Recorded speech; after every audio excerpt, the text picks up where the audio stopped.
So, around Pendeck, what do you know about Oll Lewis? I know quite a lot.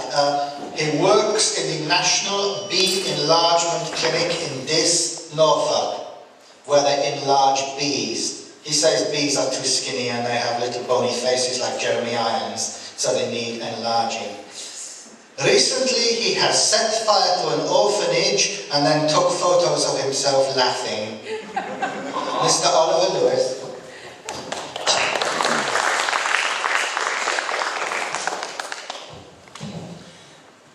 Whenever there's a potential for something scientific to be misunderstood by the public, there's also the potential for con artists to move in. Some science-based cons can be quite harmful, such as one perpetrated by former Baptist minister Prescott Jernigan in the United States. In 1897, Jernigan presented his invention, which he called the gold accumulator, to investors. This fabulous invention was painted with mercury and a secret ingredient that would attract gold from seawater. The investors were suspicious of his claims, so he organised a public demonstration of its effectiveness. The accumulator was dropped into the sea from a boat with several guards on the boat to ensure the object wasn't tampered with by Jernigan. And when it was brought back aboard, the witnesses were shocked to see that it had become encrusted with real gold. The investors, suitably impressed, eventually parted with $350,000, a huge sum of money at the time, and Jernigan took their money and fled to Europe along with his diver friend, who had been the secret ingredient which swapped the original accumulator for a gold-encrusted substitute while it was underwater. Now, several of the investors were ruined after being taken in by this con. And science-based cons can cover any aspect of science where public misconceptions exist. So, unsurprisingly, cryptozoology is full of them.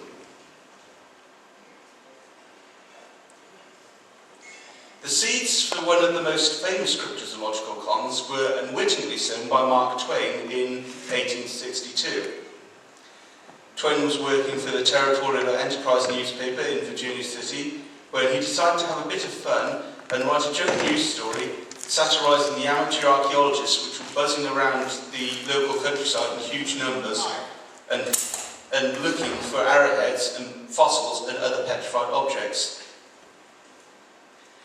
He came up with a story that the seated figure of a man had been found embedded in a local cliff.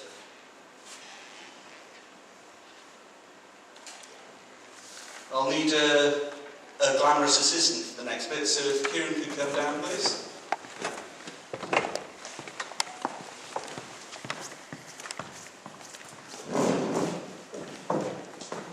Okay. Twain's story read like this. A petrified man was found some time ago in the mountains south of Gravelly Ford. Every limb and feature of the stony mummy was perfect, not even excepting the left leg, which had evidently been a wooden one during the lifetime of the owner. Which lifetime, by the way, came close to about a century ago, in the opinion of a savant who had examined the defunct. The body was in a sitting posture and leaning against a huge mass of croppings. The attitude was pensive, the right thumb resting against the side of the nose. The left thumb partially supported the chin, the forefinger pressing against the inner corner of the left eye and drawing it partially open. The right eye was closed and the fingers of the right hand spread apart. This strange freak of nature created a profound sensation in the vicinity, and our informant states that by request, Justice Sewell of Sewell of Humboldt City at once proceeded to the spot and held an inquest on the body. The verdict of the jury was that the deceased came to his death from protracted exposure, etc. The people of the neighbourhood volunteered to bury the poor unfortunate, and they were even anxious to do so. But it was discovered when they attempted to remove him that the water had dripped upon him for ages from the crack above, and coursed down his back, and deposited a limestone sediment under him, which had glued him to the bedrock upon which he sat, as a cement of adamant, and Judge S. refused to allow the charitable citizens to blast him from his position.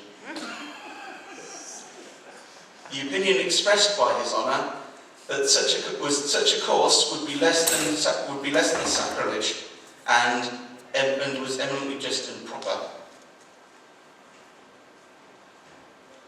Everyone goes to see the stone man, as many as 300 having visited the hardened creature for the past 5 or 6 weeks.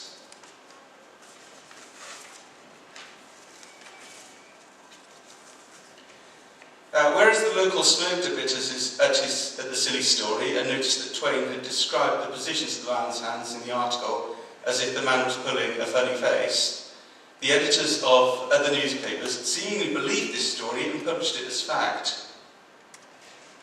Upon hearing this, Twain was most amused and wrote a second article stating that the soil had been analysed from under the man's toenail, which indicated he was from the Kingdom of New Jersey, and stated that the fossil would be exhibited in a glass case at the local library. If you'd like to go back down here, no, thanks for your help. A round of applause to you, please. This story did get one man thinking, though. What if there had been a real ancient petrified man? And if there had, would people really want to see him? And if yes, would they pay to see him?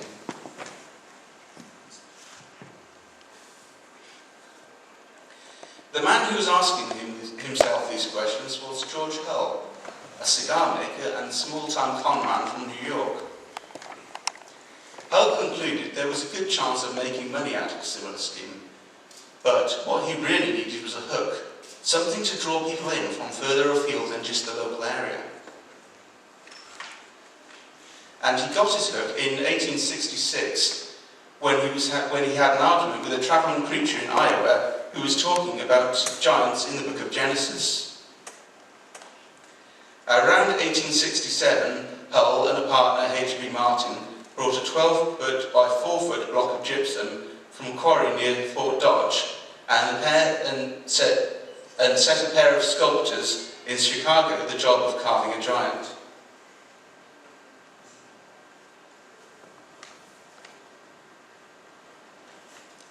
The gypsum giant was then aged using sulfuric acid, wet sand and ink, before it was shipped to Hull's cousin, Stub Newell, who buried it on his farm in Cardiff, New York, for a year before unearthing it in 1869. When word of Newell's discovery hit the press, people came from far and wide to see a glimpse of this petrified wonder for a 50-cent fee. So popular was the giant that the farm had 2,500 visitors on one Sunday alone. Hull knew, though, that the longer he kept up the facade, the greater the chances were that he'd be found out and the giant would be discredited. So he sold his share in the Cardiff Giant to local businessmen for $37,500, while it was at what he thought was the height of its popularity to maximise his profits from the hoax.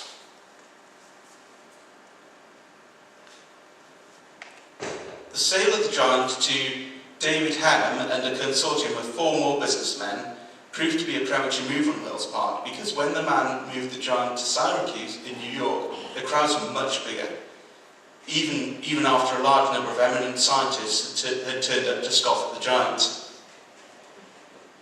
Now, wherever in New York you found humbug and crowds, one man was certain to show up sooner or later: the world's greatest showman, P.T. Barnum.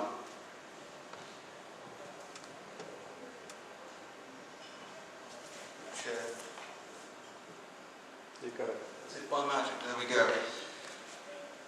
Barnum knew a crowd pleaser when he saw it, so he leased the giant off Hannam and his business partners for almost twice the price they had paid Hull to buy it outright.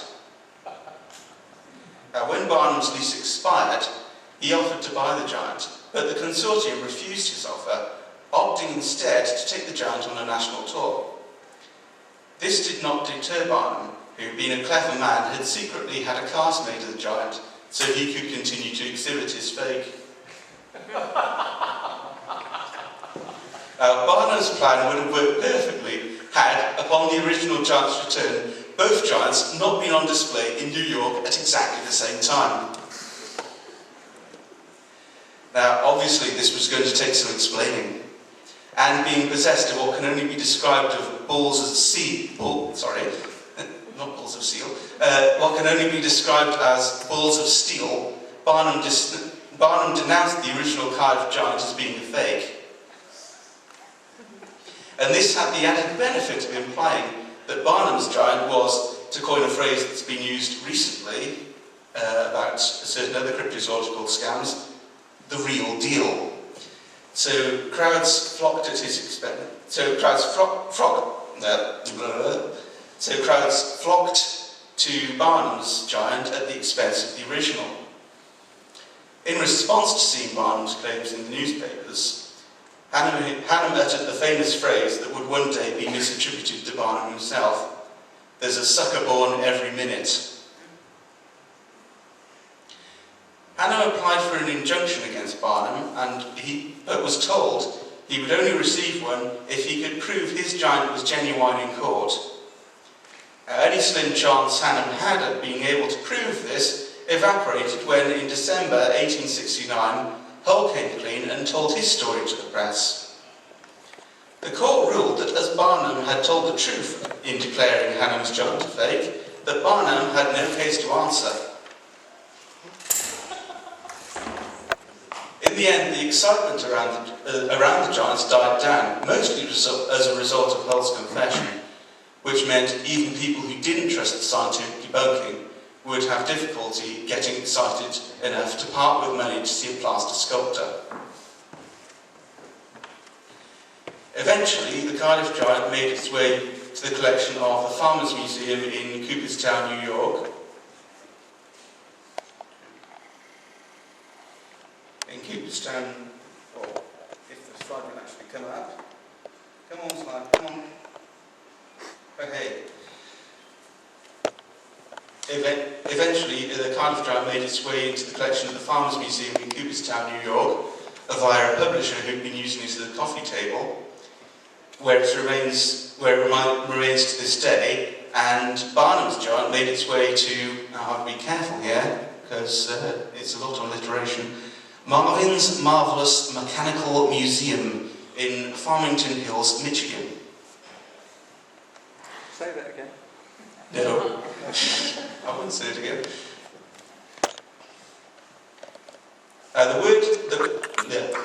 The world had not seen the last of Hull's handiwork, however, as in 1876 he pulled off a similar trick using the missing link as his muse rather than the biblical giants when he created Solid Muldoon.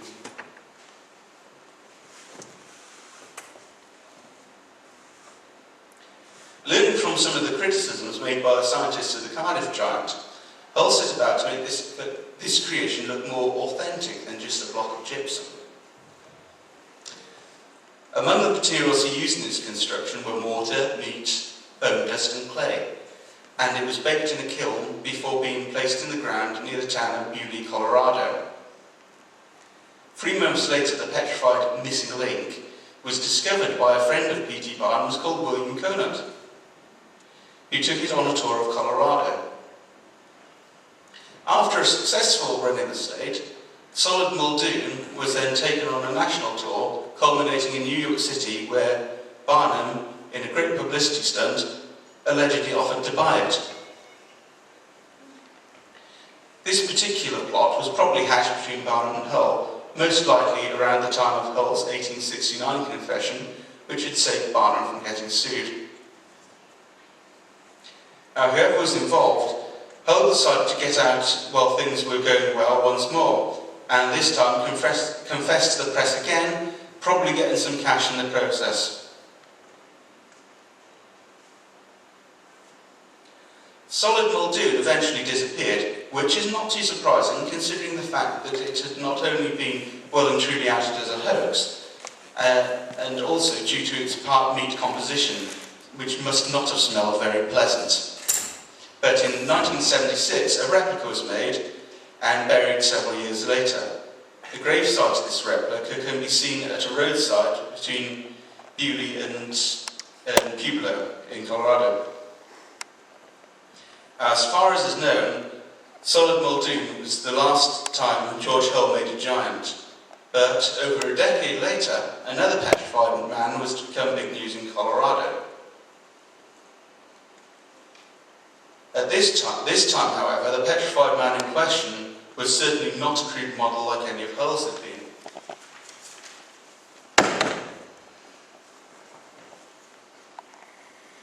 This plan was instigated by the legendary confidence man and gangster Jefferson Soapy Smith. Smith had got the nickname Soapy after becoming well known in the United States of America for his soap prize racket. Soapy would pose as a travelling salesman and set up on a busy street corner with a case of soap bars for sale. He would start off his sales pitch by passionately extolling the virtues of this soap to a crowd of curious onlookers, into which members of his gang intermingled.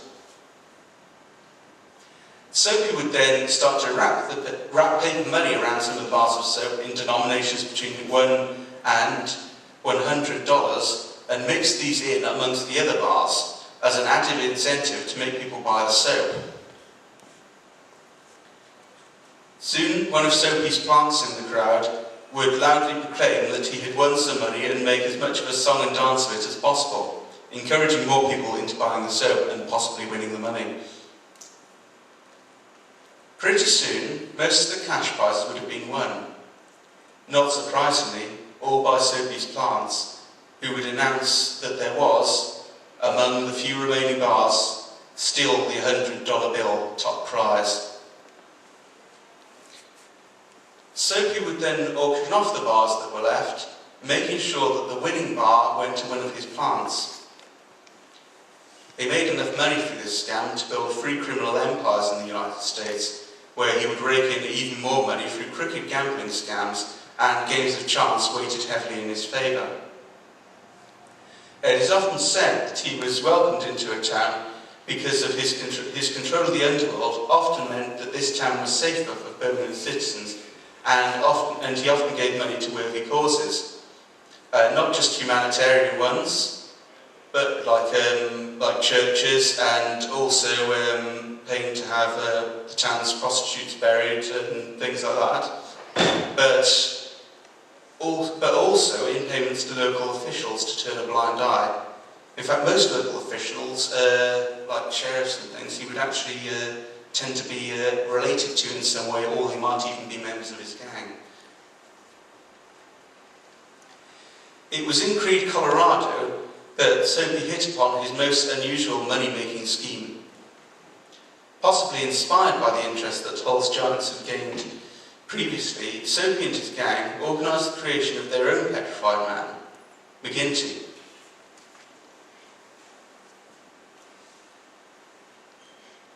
For this, they used a real human body and mummified it via a chemical process.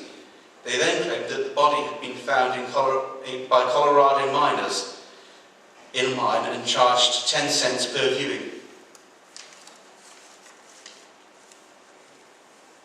Unlike the Cardiff Giant and Solid Muldoon, this was a real human body, so it was hard for even the most learned experts to dismiss it as fake. And the very low admission cost ensured that the crowds would keep flocking to see the petrified man. This was exactly what Soapy wanted, because his plan all along had been to make the bulk of the money from engaging the crowd in games of chance while they waited in the long, slow-moving queues to see McGinty. Soapy also apparently made good money selling McGinty several times over, but each time mysteriously managing to regain full ownership of the mummy. After a feud with a rival underworld figure made Soapy a fugitive in Colorado, he moved his base of operations to Alaska. McGinty, according to Soapy's great-grandson Jeff Smith, who wrote a fantastic book on this subject of his ancestor, which I do actually really recommend.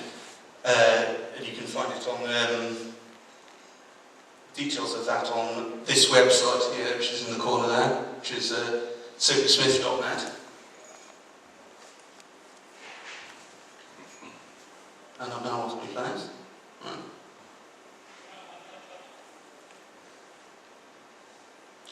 Yes,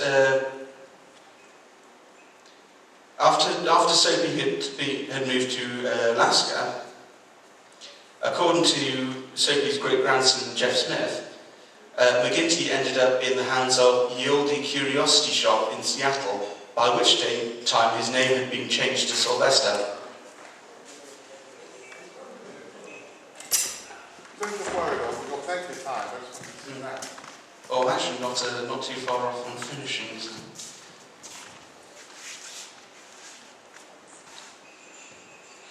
The shop, or whoever they acquired him from, also changed McGinty's origin story, saying that he was a cowboy who had been shot and left for dead in the desert and naturally mummified by the heat and dry sands.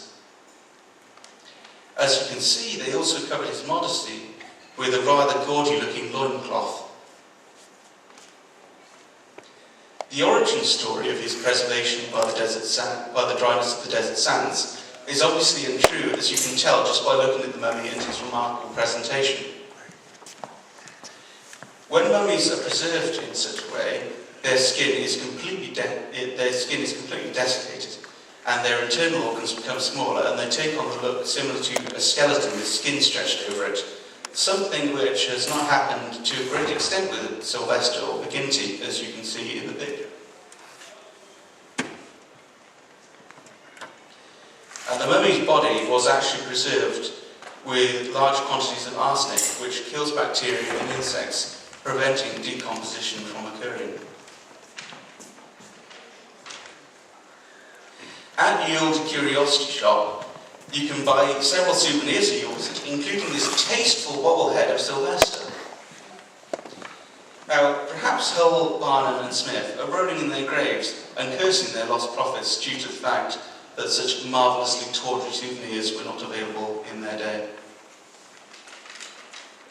Thank you.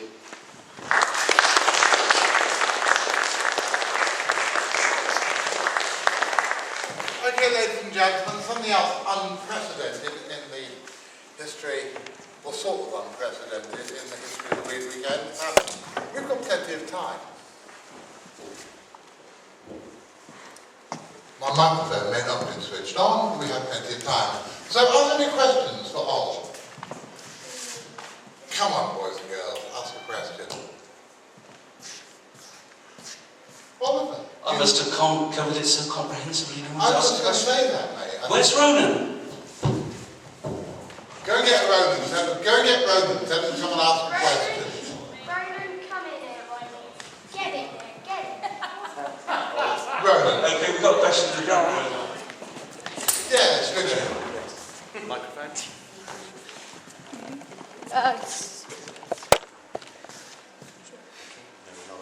We're not on. Stu? So, No. oh, are there any cases, do you know, in the UK of similar fakes? Well, not really, or at least if there are, they haven't been widely publicised or written about, because we didn't quite have the same sideshow culture that America had. Actually, it's interesting that Barnum's museum in New York City was actually one of the first museums in America. So they were quite well rooted in in the culture, and they were also, some of them actually gained a bit of respectability along the way. Okay, Ronan. I feel sure there was a giant displayed in the 19th century somewhere in England, but I've also noticed that with regard to the giants made of stone, they show the same kind of animation as many speakers at the Weird Weekend. I just wondered if that inspired your talk. No. Well, a succinct answer, so. Now, I have been meaning to do this for about 25 years, never got round to it, but apparently there is a giant buried in Tavistock churchyard. I only know this because my father was born in Tavistock, and he said that as a little boy he was always told about this story, and I've been meaning to go there, even though it's only 50 miles down the road. I've been meaning to go there for years. Does anyone know about the Tavistock Giant? No, but we only live down the road, so... Can you go check it out for me?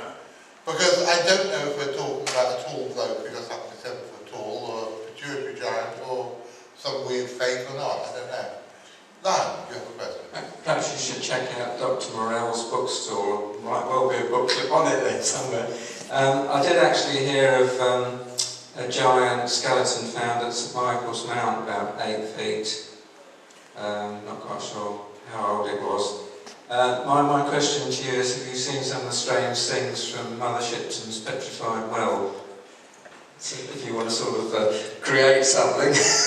Yeah, I mean, I've not actually been to Mother Shipton's petrified well, but I have, like most people in the audience, I would guess, I have seen all the pictures with the teddy bears and things like that hanging up around the well, and the limestone drips through them and petrifies them and basically turns them to stone. It's a rather remarkable place by the looks of it. Oliver, you yourself are somewhat largely built. Wouldn't it have been more appropriate if you had worn a false beard, a giant's costume, and come in going fee-fi-fo-fum, and perhaps even rag over there while you were at it? No, I don't think No. There is from Wales, but I don't think he's from Cardiff. Out the back. Hello. At the time the first giant was put on the market as a hoax, wasn't there a sort of desire from archaeologists to examine it and specialists? Several, as I mentioned, several scientists did turn up and visit the Cardiff Giant, and Were they allowed to get too? Presumably they weren't allowed to get too close because they were. well, actually they were. They were allowed to get, as close as the punter, which was fairly close. And, basically, I think what they took the opinion of was that any publicity is good publicity, even if it's rubbishing it. People will still want to come and say, oh, are these scientists right? Or are these nice local New Yorkers who seem so on the level right, So they denounced it, absolutely. Oh yeah. I mean, if I can go back to the picture I've got of the Cardiff Giant.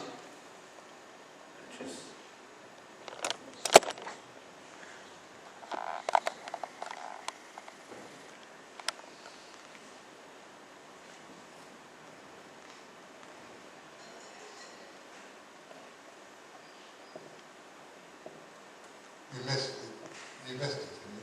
No, that's it there. It's actually the one there, Hull's Giant. You can see it's not terribly convincing, is it? Is it indecently dressed? Is it dressed at all? It's not dressed at all, but because it's stone and not particularly accurately carved, I don't think there's a problem with that. So American 19th century susceptibilities were not up. Well, I tell you something very strange, and I don't know if this is just my hangover kicking in, but that looks quite remarkably reminiscent of another sideshow exhibit from the 60s, the Minnesota Iceman. You look at it, it's very reminiscent to look at it. Again, it's a very similar story. Yeah, I was actually considering putting the Minnesota Iceman into my talk, but we did have a very comprehensive talk on him last year. The Minnesota Iceman, personally, looking at all the giants, the research I've done on giant fakes and giant cons, I think it's very, very unlikely to be genuine. I could be wrong about that, of course, because the Minnesota Iceman, like the solid Muldoon, isn't really around anymore, so no one would know for sure, but I would be willing to put good money on it having been a fake. Well, I agree with you, but I actually got into quite a nasty argument with Bernard Heuvelmans about 20 odd years ago, 1990, 20 years ago, at the ISC conference in Guildford, because he was still adamant that what he'd seen was the real thing, even though half a dozen people round him were trying to persuade him that it was a rubber model. Very, very strange. Okay, any other questions? Okay, Kieran, you're doing a brilliant job. I can't see anything because the light's in my eyes. Sean down the front row. Oh no, Richard up there, he's standing there, and then Sean. We've got plenty of time, and I think we've got plenty of time. I think this is developing into a nice little debate. Let's go on with it. There have been scientific hoaxes in this country. The Piltdown Man is one that's obvious, although it's not a giant. It was a suggestion that humans had evolved rather more here than in other places. Now, I'm afraid science is littered with all sorts of hoaxes. There's a notorious business about the evolution of flies. The tree for the evolution of flies is somewhat confused by the fact that people have been taking amber and putting modern flies in it and flogging them as flies preserved in amber for money, of course, and selling them to scientists who have had problems deciding that they were fake. So it's like I was saying as with the start of the talk, it's basically whenever there's the potential for something to be misunderstood in science, Coleman or some of them aren't necessarily malicious, but they'll be doing it for their own publicity or whatever, just to say, oh, I've discovered this species and it's in the fossil record, name it after me, please, or some such thing like that. I mean, science is, as you say, littered with gods. My favourite thing about the Piltdown Man actually was the fact that one of the artefacts he was found with was a stone cricket bat, which I thought was rather amusing. Something else which we seem to have gone off the subject of giants onto hoaxes, which is cool. I mean, one of the things that I discovered recently, I'm writing a book which is called The Madness of Butterflies, and it's about the 14 aspects of British butterfly collecting. And believe me, there are an awful lot of them. And in the 1920s, in fact, from about 1850 to about 1920, there was a whole dynasty of people living in Canterbury who called themselves who were called the Canterbury Buccaneers, and they used to get a boat over to the continent, catch butterflies and moths which weren't found in Britain, bring them over, release them in fields, and then send a telegram to one of the wealthy butterfly collectors, sort of Lord Stephen Fetcher, dear Lord, we have got a crimson speckled mildew moth, in this field. They come down and slip in 5 guineas for having told them. And then it even got to the stage they started hoaxing aberrations of butterflies by getting dead set brimstones, for example, and then using ammonia to bleach out bits of the yellow on the forewing to make it look as if it was a partial albino. But the really strange thing is that this bunch of people who really, really were dodgy, it was mixed up with all sorts of local organised crime around about the time of the First World War, and people actually shot, there were shootings between people in these gangs and stuff. It was really got quite nasty. But they were the people who discovered that if you cause trauma to a chrysalis, you will produce, or you may well produce, an adult which has got an aberration. And an aberration of the British butterfly, a bit like an aberration of the stamp in the stamp collection. You've got something that's printed wrong, or that's got the perforations missing, or in the case of a butterfly, something that's partial albino or got an extra lump where it shouldn't be. They're worth an awful lot more money. And they discovered, for example, that if you took the chrysalis of a cabbage white and shook it every couple of days while it was in the chrysalis stage, it would come out as an imperfection. And so the people who started out as criminals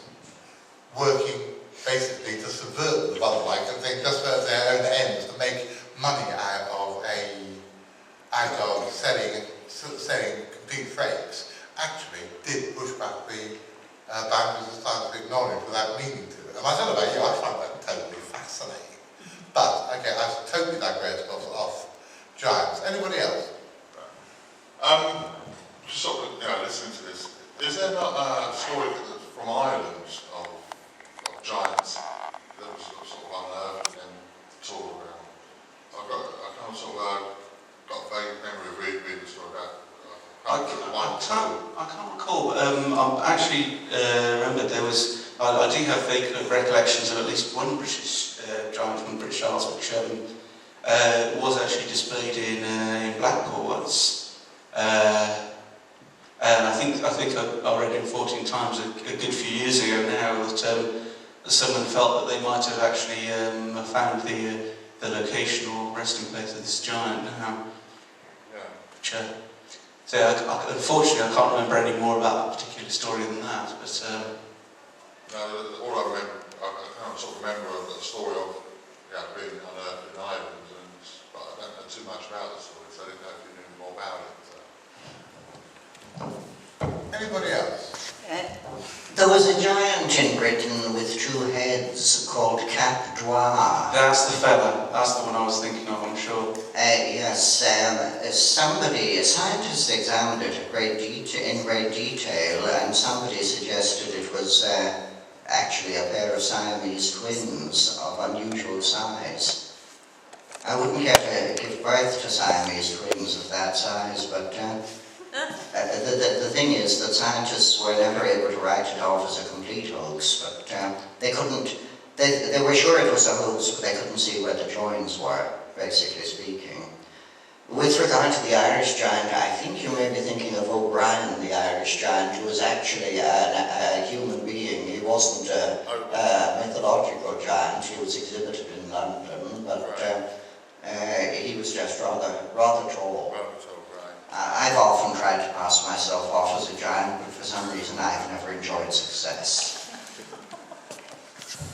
Any other questions? Well, just to add to that, I think what you are remembering is something that was very similar to one of these petrified giants. It was called the Irish Giant, and the one picture of it was reproduced in the Strand magazine as something that had been left behind at a railway depot, and was still in this big packing crate. And it's very, very similar to Hull's giant there. I know the fortune picture library got a copy as a picture, and I scanned it out. My copy of the Strand and gave it to them. But that's, I think, what you're thinking of, is this. And it's just labelled the Irish Giant, but there seems to be very, very little information on it. There's just this one classic picture of it in this big upright crate where it had been left behind, unclaimed in a railway depot. Yeah, that's the one. By the way, guys, ladies and gentlemen, in case you don't know, that's Richard Holland, the editor of Paranormal magazine. Have you still got your copies floating around? Did you give them all away? I put them all out, whether there's still some to be claimed, I don't know. Okay, if you want to talk to Richard about Paranormal magazine, he will be floating around at least some of the rest of the day, and I've already booked him as a speaker for next year. So, okay, any other questions?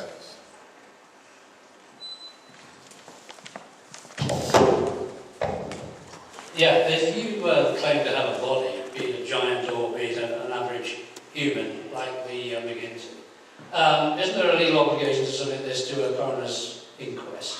I mean, you can't walk around these days claiming to have a body for show without somebody saying the coroner wants to know how it died. That's a legal point. I mean, is that why we don't see these things today? And the second point, is it also another legal point that you can't actually own a body? I'm not sure as far as the ownership of a body goes, but I believe that there are actual laws where you must submit any bodies you find to coroner's courts and things like that. There is also a law of offending public decency, because I remember there was a Channel 4 documentary about an art gallery somewhere in London about 10 years ago that was using body parts from medical school corpses and making sort of grotesque jewellery out of fingers and stuff. And after that, I was actually warned, because if anyone's come up to the museum, know we've got a human skull. It's a human skull that I pinched from the old teaching hospital when it closed down, incredible. And I was told after that, a policeman came and knocked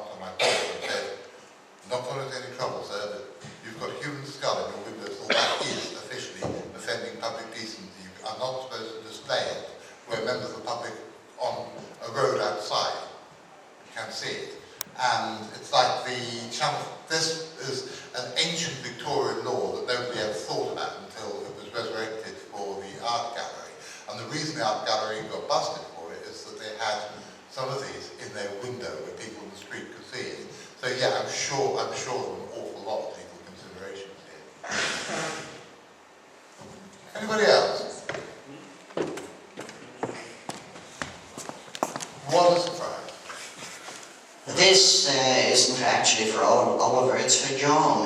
These pieces of jewellery made from human parts, are they still available anywhere? Because I would like to give my wife one of them without telling her what it was.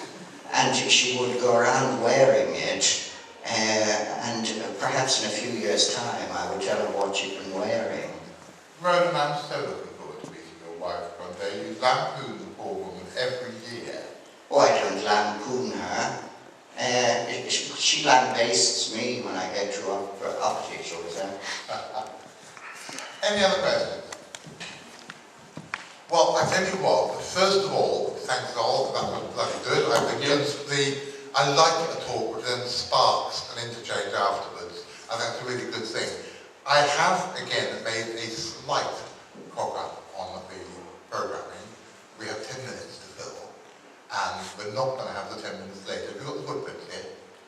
Do you mind going straight into this? I'll just grab my notes on them actually. Okay, however, before Oll grabs his notes and the footprints, thank you very much, Mr. Oll Lewis.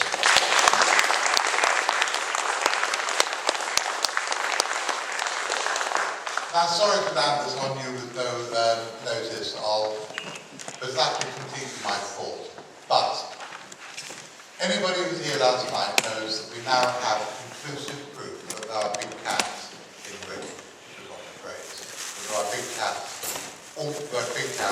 definitely to be precise, living in the woods around here. Anybody who wasn't here last night, some hairs were found on Friday morning, and they have been conclusively identified by our Thomas. And they weren't conclusively identified in a particular book. It so happens that John McGowan, who everybody knows, and his thought in the Benediction has got a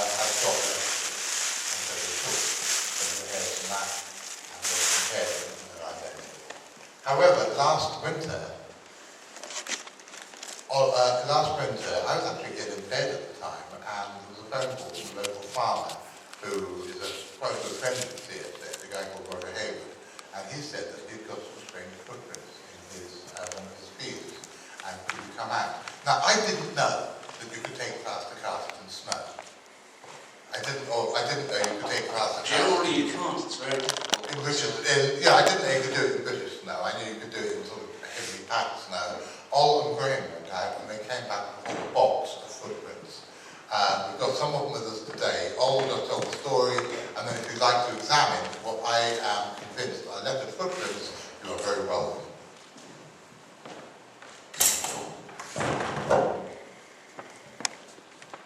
Okay, what happened was, as John was saying, on, I think it was January the 13th, I might have got that 1 or 2 days wrong, but I think it was January the 13th, we got a phone call from a local farmer. Am I allowed to say anything more than that? No, you can say it. I've already told their name. Roger Hayward at Durden Farm, which is a local farm, I think in that direction, that way. And it's about a mile and a quarter outside the village.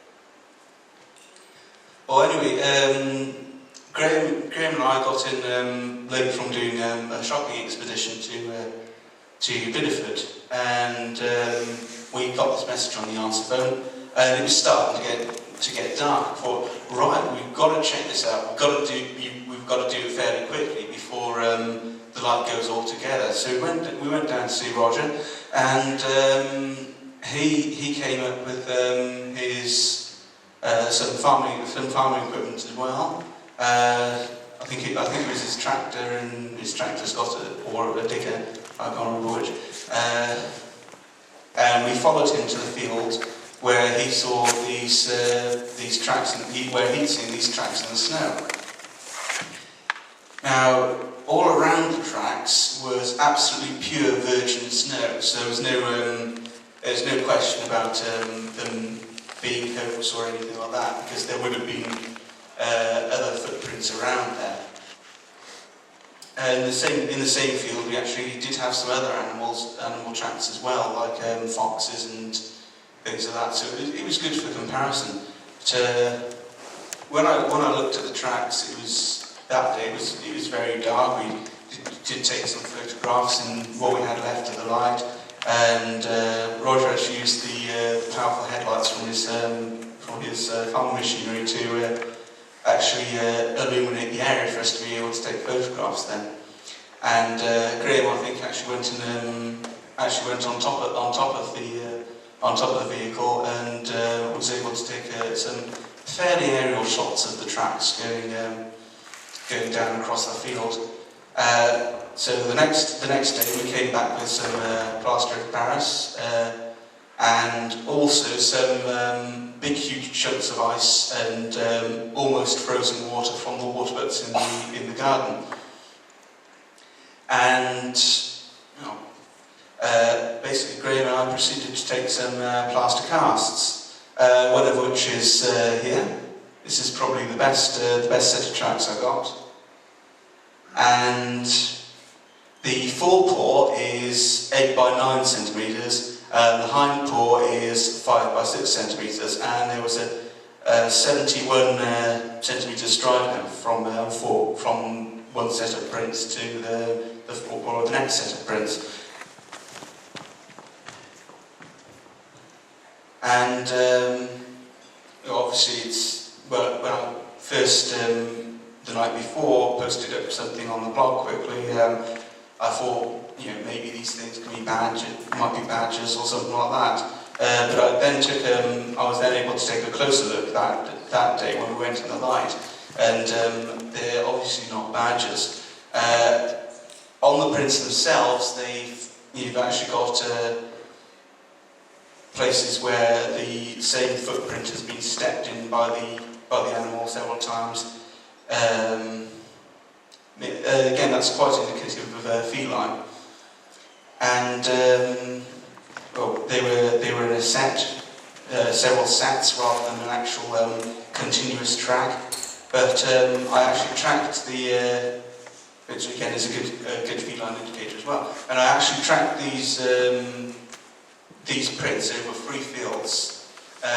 All around them, as I was saying, was absolutely virgin snow, untouched, and I was tracking away until eventually it came to a field of sheep, and it was absolutely impossible to track them further then, because these sheep had been walking all over the area, and you couldn't find even a distinct sheep track. There are so many footprints there. It's unfortunately difficult to track them further than these 3 fields. But the measurements, the stride length and the measurements of the forepaw and the hind paw and things like that, they are actually the same ballpark of measurements as you would expect from a leopard. And there have actually been witnesses who I've talked to about the big cat in the village, who have actually said that they've seen carcasses up in trees and things like this. And actually on Roger's farm as well, a couple of years back, Richard investigated a sheep kill as well. Darren's actually brought with him a guide to identifying footprints. And Darren, would you like to come up and compare that with the pictures?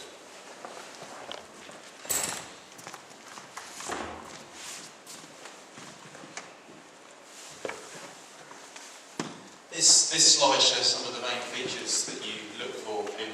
These are human tracks, not leopard tracks, but they show some of the general features of cat tracks. In a really good cat track, do we have a pointer? Yes, we do. Go on,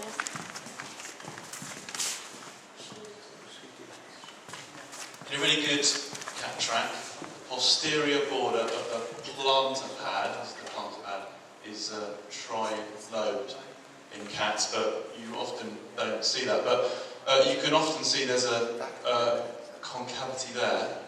Cat tracks tend to be wide compared to their length. Dog tracks tend to be narrow compared to their length. And if you try and draw, also you can often see in the hind feet of cats that you have a leading toe pad. One of the pads projects further forwards, further anteriorly than the other pads. So you can see that one there is outside of the blue circle.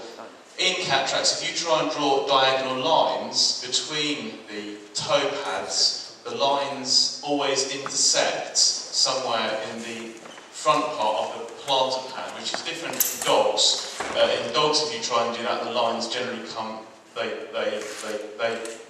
clear the space essentially for the lines to fit through in this manner, whereas you can't do that in cats. When we look at these tracks here, this is the first time I've seen them. Obviously they're a bit cruddy because of the medium, but you can still see that they're relatively broad for their length. If I try and draw those imaginary lines, I get the lines, you can see that the lines would have to cross here, where the plantar pad is, so you're drawing lines like that. They won't fit through. These do look like cat tracks. I'd like other people to have a look at them and see what they think as well, but that's just my preliminary take on it. So, yeah. Thank you very much now. Okay, does anybody want to actually come and have a look at the plaster cast before, again, we've got dead time or not find the next film? John McGowan.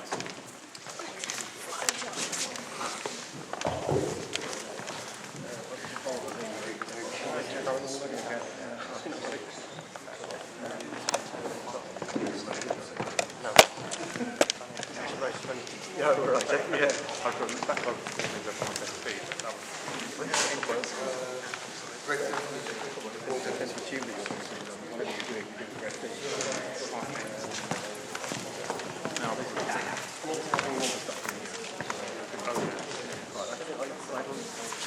I made a law to myself. I'm in there.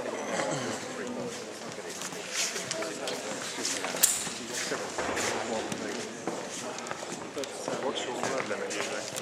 Those ones, yeah. Okay, 12. I gave you last time 50 over 2,000. I don't mind. Right. But, no, you're right. There isn't. If I change it, just get one. Yeah, yeah, this is the thing. I try not to see. It's very good about it. It's not. Got it. No, cool. Okay, ladies and gentlemen, I'd like to take your places. We've got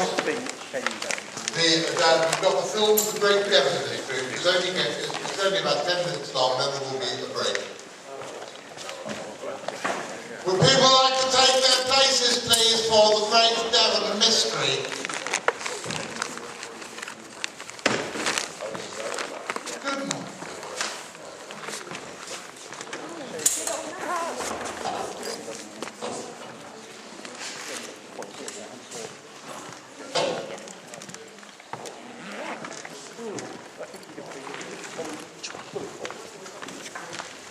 It's still running, I haven't stopped it. I found it really hard to manoeuvre the camera. It is. Every time I get to move it up, it jerks really hard. So there's loads of bits in the footage where it jumps.